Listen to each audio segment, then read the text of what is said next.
Alléluia.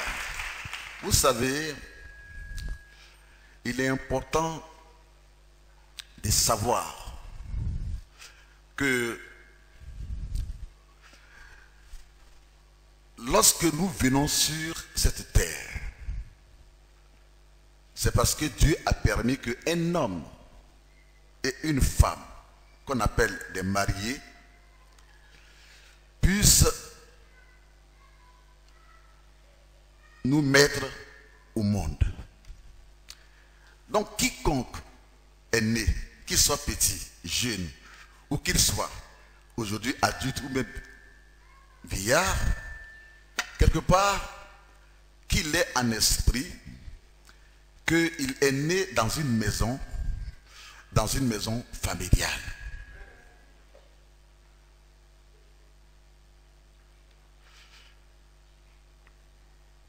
Au-devant de cette réalité,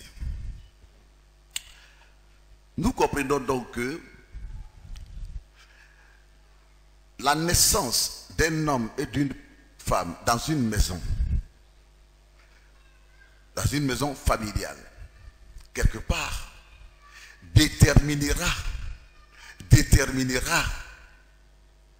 aussi et en grande partie l'avenir, sinon le futur de cet enfant qui a été mis au monde dans cette famille. Si la maison de ton père et de ta mère où tu es né est sur un bon fondement, si c'est grâce à la prière adressée au Dieu qui a créé le ciel et la terre que tu es venu au monde et que quelques jours après ils t'ont consacré à ce Dieu vivant, sache une chose, c'est que par la grâce du Seigneur tu auras un bon avenir. Pourquoi? Tout simplement parce que ta naissance a été faite dans une famille qui a un bon fondement. Ce bon fondement, c'est qui? C'est Jésus.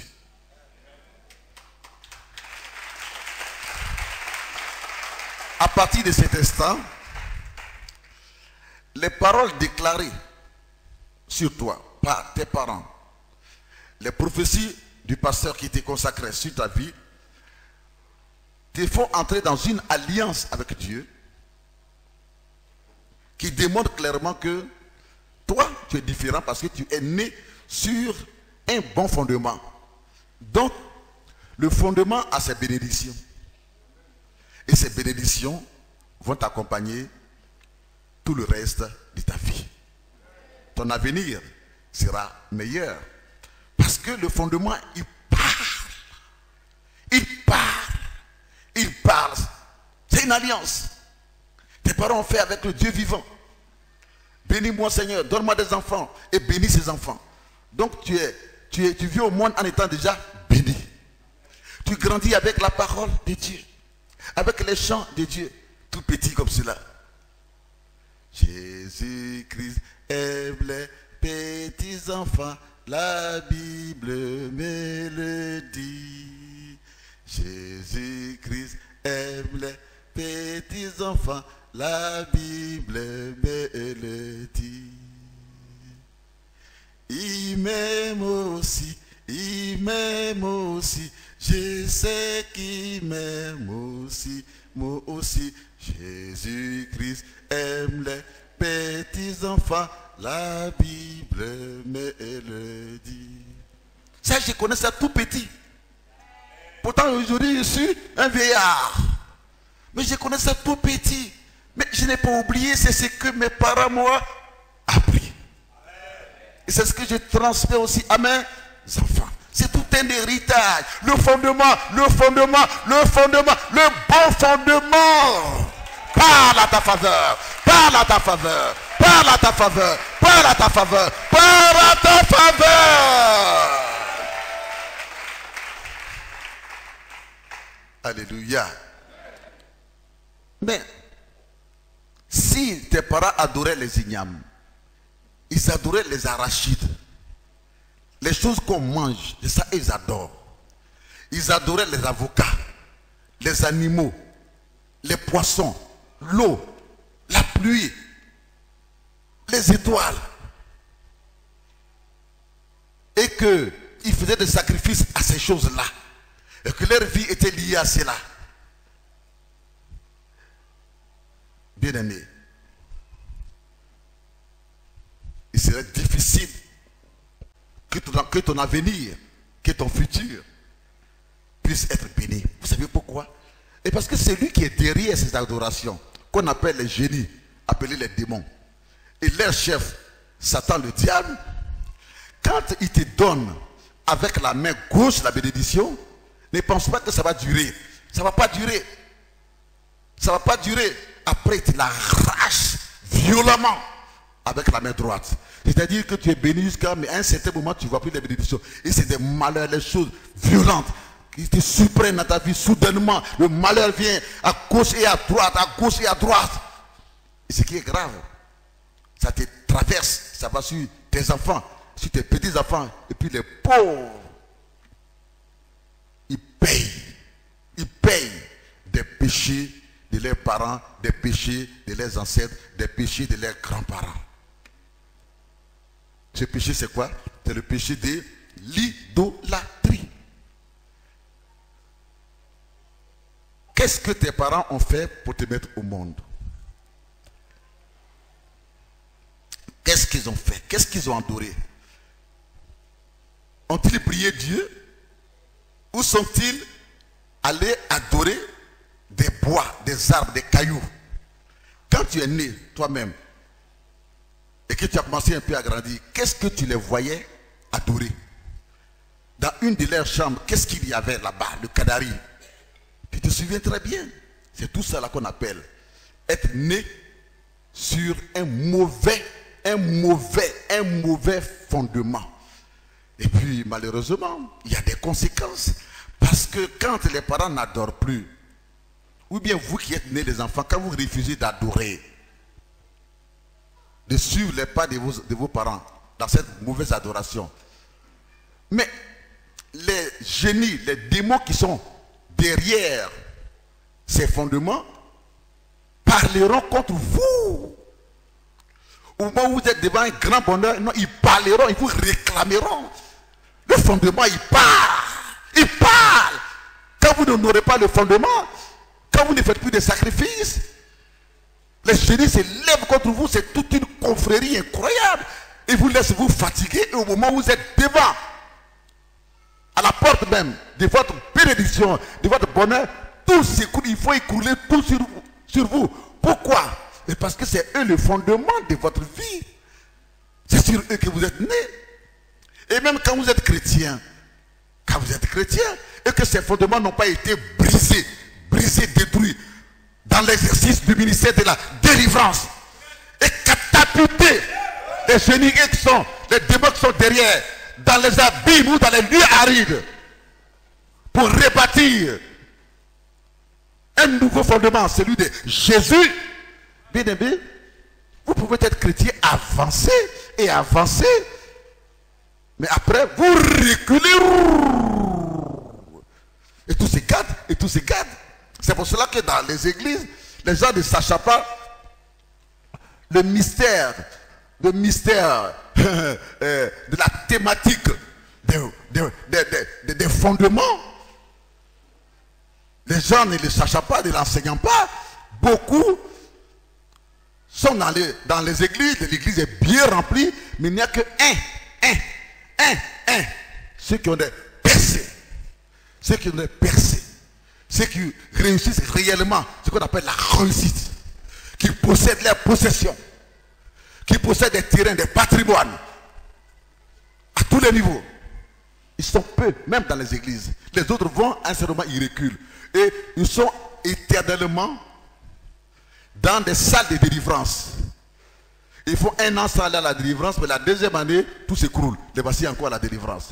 Les voici encore à la délivrance. Parce que, quelque part, ils ont une corde au rein, qu'on appelle une mauvaise alliance. Cette mauvaise alliance est venue à partir de quoi? À partir, n'est-ce pas, des mauvais fondements sur lesquels ils sont nés. Et quand ils avancent au moment où ils sont devant leur succès, le fondement s'élève et parle contre eux et les réclame. Et ainsi, il tire la corde. Et puis la personne recule et recule, recule et recule, et recule et recule. Mais, il est écrit en Romains chapitre 8, d'après le verset 1, qu'il n'y a plus de condamnation pour ceux qui sont en Jésus-Christ. Ça veut dire que ton fondement sur lequel tu es né doit être brisé par la prière pour que ce fondement soit réellement en Jésus-Christ. Le fondement doit être brisé pour être en Jésus-Christ. Sinon tu payeras, tes enfants payeront. Ils auront des maladies bizarres, d'autres seront des voleurs, d'autres seront des coureurs seulement de femmes, des vagabonds, des paresseux dans la vie. Des vagabonds, des vagabonds. Ils seront toujours en train de se promener de gauche et à droite. De gauche et à droite. Ils seront en train de se promener. Et quand ils reviennent, ils vous apportent des malheurs. Ou bien, quand ils envoient une lettre, ça vous dit que paf, je suis en prison. Paf, j'ai fait ci. Paf, voici ce qui m'est arrivé. Et tu seras toujours en train de pleurer, pleurer, pleurer. D'autres seront en train de se droguer. D'autres accusés. Parce qu'ils ont eu des mauvaises compagnies. Eux-mêmes n'ont rien fait, mais on les attrape tous. Et puis, on les met en prison. Et vous pleurez, vous ne savez pas ce qui se passe. Regardez dans le rétroviseur, votre rétroviseur. Regardez dans votre généalogie, votre arbre généalogique. Vous verrez certainement qu'il y a eu des mauvaises adorations qui ont été faites, pour lesquelles vos parents ont demandé des bénédictions à des idoles qu'on appelle des génies, et en théologie on les appelle les démons. Et maintenant vos parents ne respectent plus les critères, les conditions. Donc ils sont dans une violation de loi, violation d'alliance. À partir de ce moment, on leur a dit que si vous violez l'alliance, vos enfants payeront. Et sans que vous n'ayez commis le péché d'idolâtrie, eh bien, les malheurs pleuvent sur vous. Tu peux changer le fondement de ta famille. Tu peux rendre ce fondement qui parle comme tout le monde impuissant. C'est pour cela que tu es devenu chrétien. Ne dors pas. Il s'agit de la destinée de ta famille qui est composée de qui? Tes frères, tes soeurs et de toi-même. Et de tes enfants que tu vas mettre au monde, de ta descendance. Ne dors pas. Va au camp de prière. Va au camp de prière. Et reste là sur la montagne dans le jeûne et de la prière. Et prends le destin de ta famille en main. Présente le destin de ta famille devant Dieu. Je suis venu pour que ce fondement prenne feu, Seigneur. Pour que ce fondement prenne feu, Seigneur. Je sais que tu es capable de le faire en étant sur la montagne ici.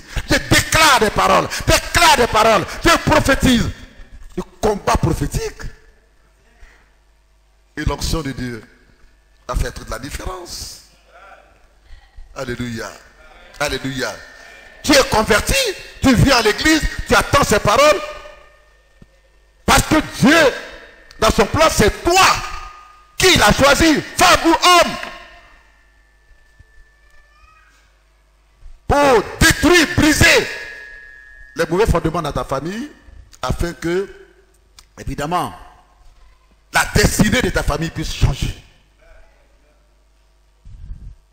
Afin que ta destinée puisse changer. Regarde 1 minute ta vie. Rapidement. Regarde 1 minute. Pourquoi tu gagnes le bonheur et puis ça ne demeure pas, ça t'échappe après? Pourquoi?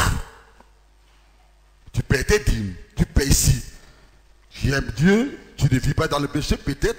Enfin, je ne sais pas, hein, mais moi je pars sur la base de ce que tu es un bon chrétien. Un bon chrétien, mais pourtant, les choses matérielles sur cette terre qui peuvent rendre quelqu'un heureux, ça glisse dans tes mains. Ça glisse dans tes mains. À un certain moment, il faut s'arrêter. Ne continue pas comme ça. Tu fais tel projet, tu fais telle affaire. Tout se gâte, tout se gâte. Tu sais bien que tu es arrivé à tel niveau du projet, ça se gâte, ça se ressemble. L'année prochaine, tu as fait, ça se gâte, ça se ressemble. Les choses se ressemblent. Ne continue pas de gaspiller ton temps, gaspiller ton argent. Arrête-toi au moins. Et puis réfléchis. Dans la prière, Dieu te répondra. Dans le psaume 34, il est écrit que c'est lui qui cherche l'Éternel. L'Éternel se laissera trouver. Et si c'est dans la prière que tu le cherches, il te répondra.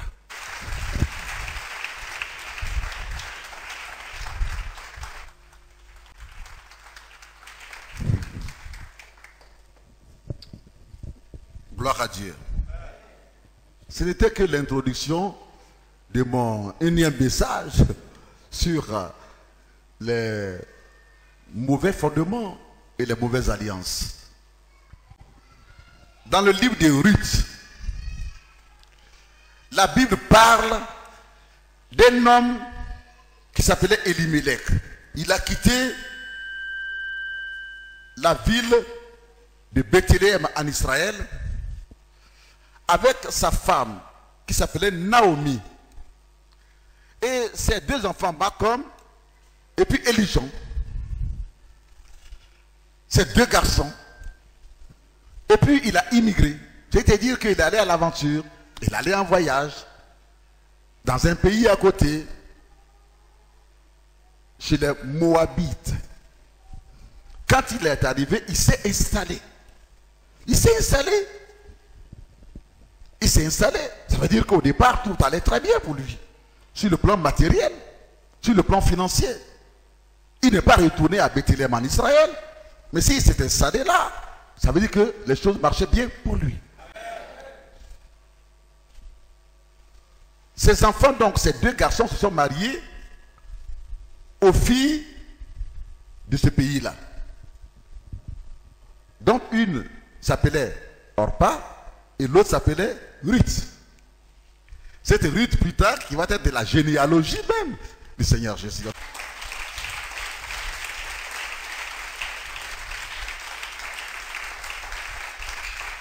Alléluia. Alléluia. Il se trouve que un jour, on apprend que le mari de Naomi est mort. Soudainement, il est dans la fleur de sa prospérité. Il a les moyens, tout lui réussit. Ses enfants, il a pu les marier. Il faut avoir de l'argent pour ça. Il est content, il attend de voir ses petits-fils. Mais c'est autre chose qui vient. Au lieu que ce soit la vie, c'est la mort. Au lieu que ce soit la naissance, c'est la mort.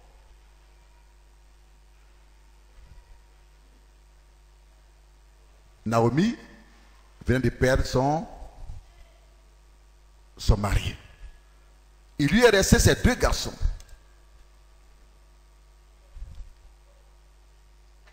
Il a commencé donc à retrouver de l'espérance de ce que au moins ces deux garçons étaient là.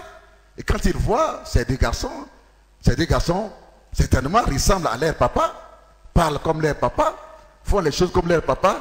Ça l'a aidé, si vous voulez, à oublier ce drame. Mais il n'a pas fini d'oublier lorsque tout à coup, on annonce que malheureusement, ces deux garçons aussi, ils meurent. Et les deux garçons, ils ont laissé des veuves. Elle est veuve. Les femmes de ces deux garçons sont devenues veuves.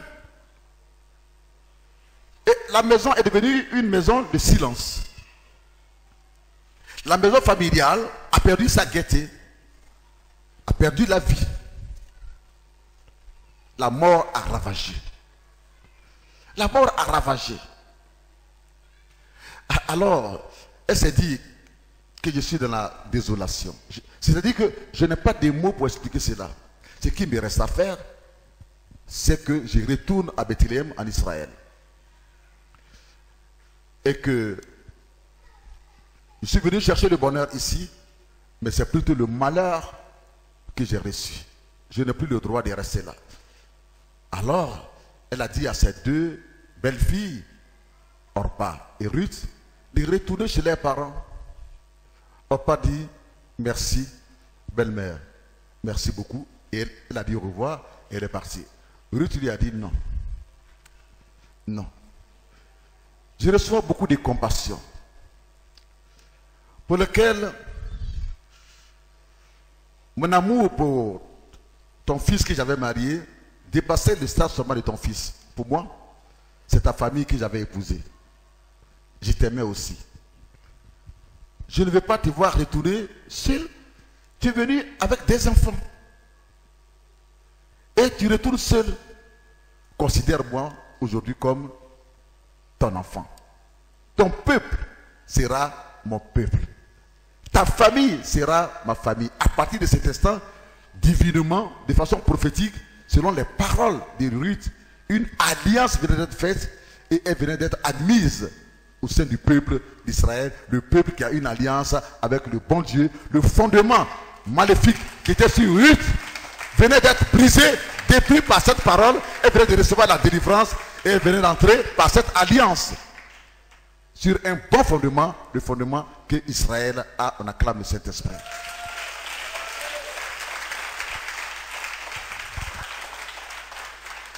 Donc spirituellement, Dieu la voyait désormais comme une Israélite. Malgré l'insistance de sa belle-mère Naomi, il faut partir chez tes parents, je n'ai plus rien, je n'ai plus rien, je n'ai que des pleurs, je n'aurai rien à te donner. Non, non, non. Elle n'est pas retournée, mais elle s'est attachée, c'est-à-dire qu'elle a marché selon les paroles qu'elle a prononcées.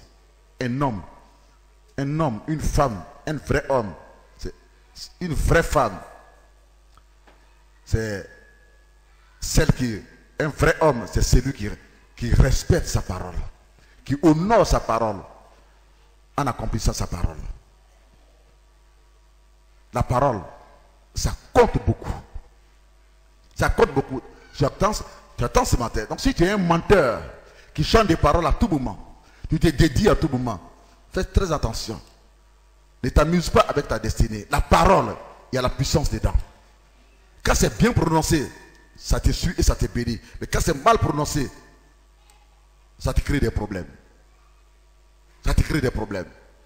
Et quand tu dis une parole que tu ne respectes pas cela, il vaut mieux dire, vaut mieux t'excuser rapidement et retirer la parole. Sinon, ça peut te causer, ça peut te créer des problèmes. Elle a respecté sa parole. Il s'agit de qui? Il s'agit de Ruth. Amen. Elle a respecté sa parole. Les deux sont partis. Et Naomi est rentrée avec la désolation à Bethléem. Des chants de désolation accueillis par des mêmes, par des pleurs. Et puis elle s'est retrouvée là quelque part. Dans une maison, quelque part avec Ruth. Et Dieu a ouvert les portes.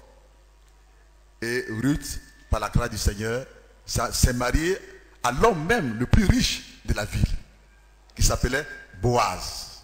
Boaz. Et Dieu a béni Ruth. Et au travers de cela, Boaz a donné beaucoup de richesses à Naomi. Beaucoup de richesses à Naomi. Mais les richesses, elle en avait. Ça n'arrivait pas à la consoler parce que quelque part, la maison était toujours vide. Puisque Ruth était maintenant chez son mari.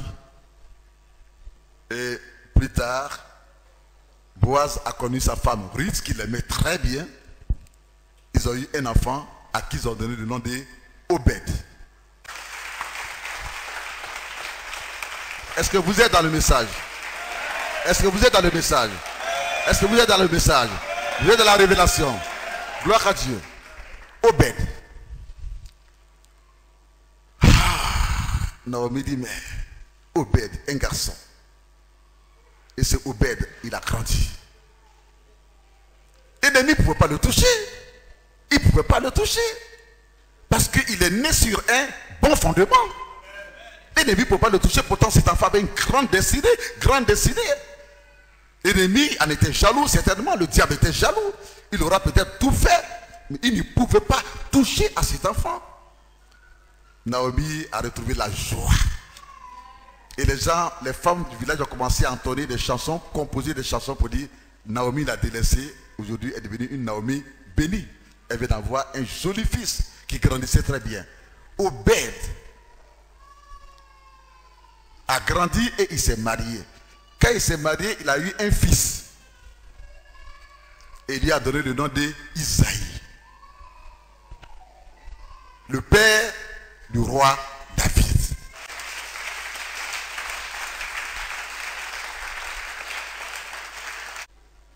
Et Isaïe s'est marié, il a eu beaucoup d'enfants et parmi ses enfants, il a eu un fils à qui il a donné le nom de David. Et David a tué Goliath. Et David est devenu le roi d'Israël, il est devenu le président d'Israël. David est de la descendance donc de Naomi, de la généalogie de qui? De Jésus. Et Jésus vient de la descendance de David. Marie et Joseph qui ont mis Jésus au monde viennent de la descendance de David. Mais c'est parti d'où? D'un acte que une jeune fille a posé. Marasite Kimena Kashataka, qui a renversé l'ordre des choses, l'ordre des prescriptions sataniques, et qui a bloqué, mis fin à la mort prématurée de la famille de Naomi. La mort prématurée a été changée en longévité. Elle a dit, quand bien même je suis moabite, mais aujourd'hui, je fais partie de ta famille. Je fais partie de ton peuple. Une alliance a été faite. Quelle alliance? Bonne alliance. Bonne alliance. Une alliance bénie. Masakarachite. Les fondements ont été renversés. Dieu ne la voyait plus par conséquent comme étant une Moabite, mais il la voyait maintenant comme étant une Israélite. Or, quel est le fondement des Israélites? Le fondement des Israélites, c'est qui? C'est Dieu lui-même. Ton fondement doit changer. Le fondement de ta famille doit changer. Le fondement doit changer. Alléluia. Alléluia. Il y a un jeune homme, il passait son temps à tourner en rond. Pourtant, il a des qualités intellectuelles. Il passait son temps à tourner en rond. Lorsqu'il est à la porte d'un grand travail, tout s'écroule au-devant de lui. Il a fait des concours, il en a réussi à 3. Il a fait des tests. Les tests, ça marchait. Et il devait donc travailler dans une ambassade. De 2, dans une société. Et de 3, dans les forces spéciales. Les forces spéciales. Donc du coup, lui, il a préféré les forces spéciales. Et Dieu merci,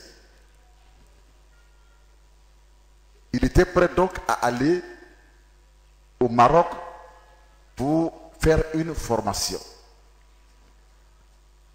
Entre-temps, comme la date était encore loin, il a dit, pour joindre les deux bouts, je vais quand même chercher un peu de travail rapidement. Il a eu un travail comme chauffeur d'une grande personnalité, afin d'avoir un peu d'argent pour s'occuper quand même de sa femme, de son enfant, et puis aussi de ses parents en attendant. Il est donc allé en mission à l'intérieur de la Côte d'Ivoire et à la fin de la mission, il reçoit un coup de fil. On lui dit que viens rapidement, reviens rapidement parce que on t'attend, on a reçu un coup de fil, tu dois partir au Maroc avec les forces pour faire la formation des forces spéciales. Il ne savait pas comment est-ce qu'il va dire cela à son nouveau patron, mais enfin, il attendait de lui dire cela. Lorsque ils ont pris le chemin de retour, Son patron dit, je vais conduire. Il dit, non patron, laisse-moi conduire, tu es fatigué, laisse-moi conduire. Son patron dit, non, je vais conduire. Quand son patron appuie le volant, fiou, fiou, fiou, fiou. Il y a un enfant de son ami, l'ami à son patron, qui voulait venir ici à Abidjan, une jeune fille, qui était aussi dans la voiture, dans la 4x4. Et l'enfant a commencé à faire un message à ses parents, qui sont des autorités dans la ville d'où il venait. Papa et maman, si on arrive à Abidjan aujourd'hui, c'est la grâce de Dieu.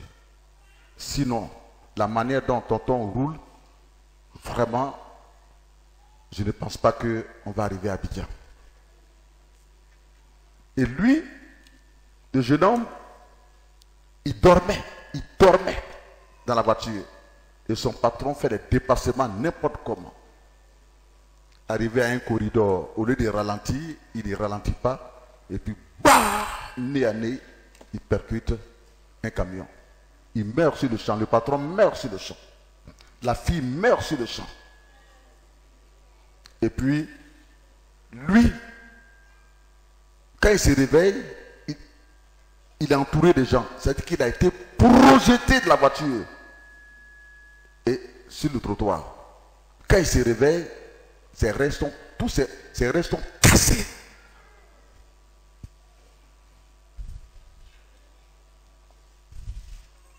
Je parle bien d'un chrétien de notre église. Alors, sur ce,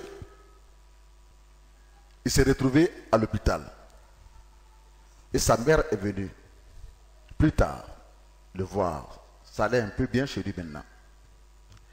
Étant sur le lit de l'hôpital, il a demandé à sa mère, mais maman, j'ai remarqué une chose. Comment se fait-il que tes enfants ne réussissent pas? Quand ils sont à la porte de la réussite, il y a toujours un malheur. Pour moi, ça m'est arrivé plusieurs fois. Mais dans le cas de mon grand frère, il a réussi ses études. Il est devenu médecin. Au moment où il va commencer à travailler, paf, il est mort. Et moi aussi, j'ai failli mourir dans ces jours-ci. Pendant que le lendemain, j'allais commencer une formation pour avoir un très bon travail, aller dans un grand pays. Sa mère lui a répondu, elle a dit, mon fils, vraiment, Yako, et beaucoup de courage. Sa mère lui a dit que dans la famille de nos parents, ils adoraient une idole, c'est-à-dire un fétiche. Et ils sont allés demander la réussite. Ils sont allés demander la réussite au génie de ces fétiches-là. Par l'intermédiaire du féticheur du village. Et le génie, soi-disant, il a accepté. À partir de ce moment, les plantations ont commencé à réussir et sont devenus forts, ils sont devenus imposants sur le plan matériel, sur le plan financier, sur le plan de la chefferie traditionnelle. Ils ont commencé à peser, ils ont commencé à avoir du poids, ils ont commencé à avoir de l'impact.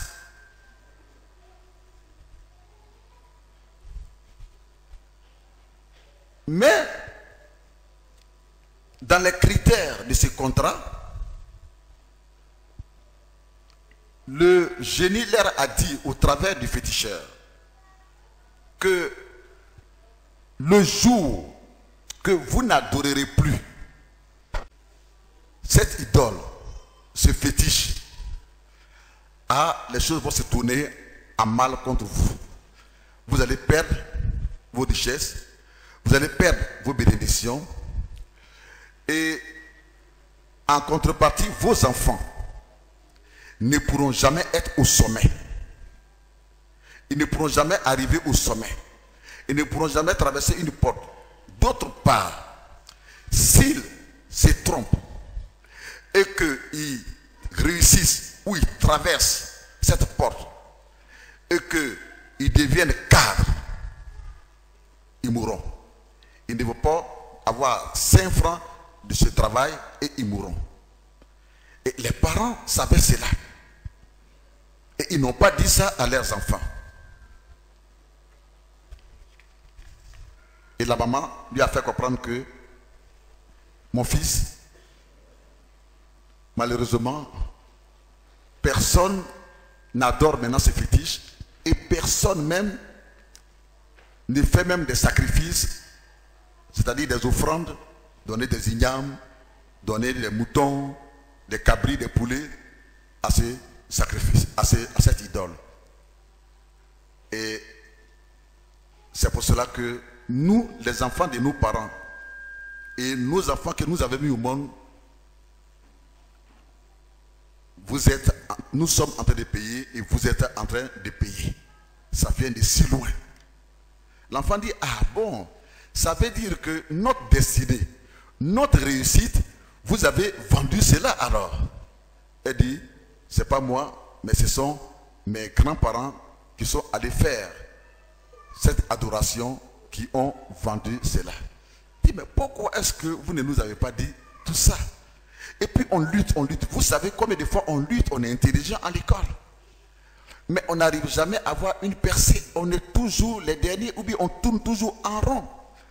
On est intelligent, mais quand on doit prendre les gens, on prend ceux qui ne sont pas intelligents. Et c'est nous qui sommes intelligents, on nous laisse. Et on n'a pas une vie rayonnante. Pourquoi vous nous avez caché tout ceci?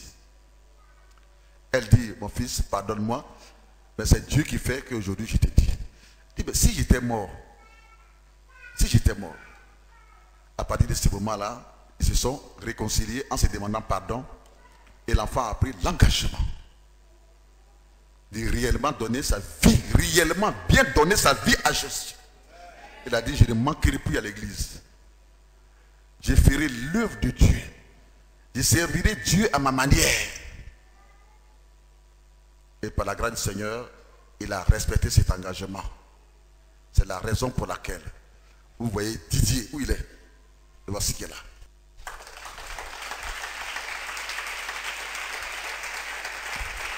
Chacun a une histoire. Il a compris. Dieu a permis qu'il puisse comprendre.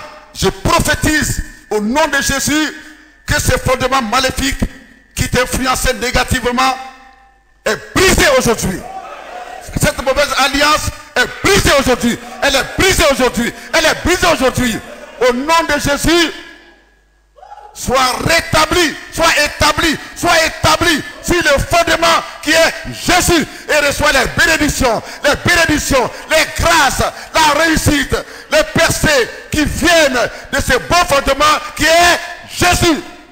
Reçois donc à la place des échecs et de la mort prématurée, de la mort précoce, reçois la longévité, reçois la longévité, reçois la longévité dans le nom de Jésus.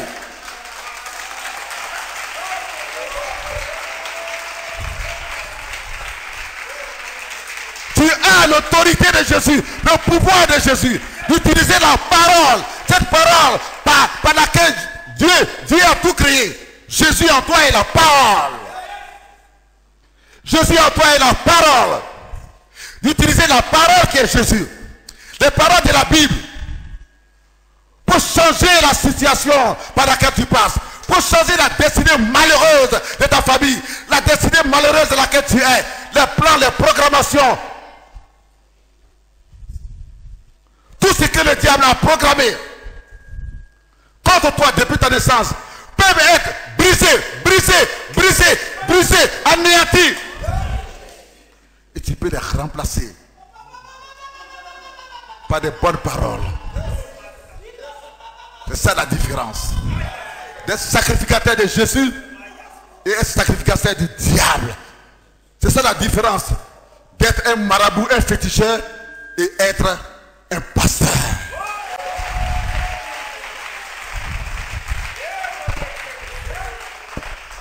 Il a pris la décision de bien donner sa vie à Jésus. Tu dois bien donner ta vie à Jésus parce que tu sais qu'il y a un mauvais fondement, une mauvaise alliance qui parle contre toi. Ne t'amuse pas avec ta vie chrétienne. Viens tous les jours à l'église. Sois le premier à l'église. Sois le premier à l'église. Donne des offrandes à Dieu. Donne des offrandes à Dieu.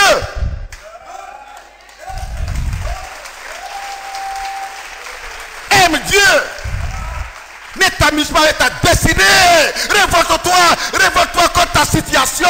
Révolte-toi contre ta situation. Tu n'as pas à te rebeller contre Dieu. Tu n'as pas à te rebeller contre les hommes de Dieu. Tu n'as pas à te révolter contre l'église, contre les hommes de Dieu. Révolte-toi, toi, rébelle-toi contre ta situation, contre les mauvais fondements, les mauvaises alliances. Tu peux, réveille-toi, ne dors pas. N'attends pas tout du pasteur. N'attends pas tout du pasteur. N'attends pas tout du pasteur. Il a compris les messages. Et sur la base de ces messages, il a demandé à sa mère. Et sa mère lui a dit la vérité par la grâce du Seigneur. Aujourd'hui, il est vivant. Vous le connaissez avant. Viens Didier. Est-ce que c'est comme ça qu'il marchait avant? Est-ce que c'est comme ça? C'est la grâce du Seigneur. Sinon ses reins, ses pieds étaient poussés. Mais le Seigneur l'a gardé, le Seigneur l'a sauvé. Reçois la longévité. La longévité. Que Dieu te bénisse. Connais des percées. Au nom de Jésus. Connais la réussite. Sois riche. Au nom de Jésus. Et sers Dieu avec ton argent. Il en sera fait ainsi. Selon ton Amen. Il en sera fait ainsi selon ton Amen. Il en sera fait ainsi selon ton Amen. Il en sera fait ainsi selon ton Amen.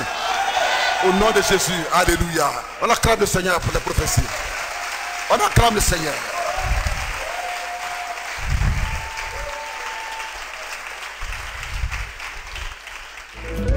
J'ai la clé dans le nom de Jésus.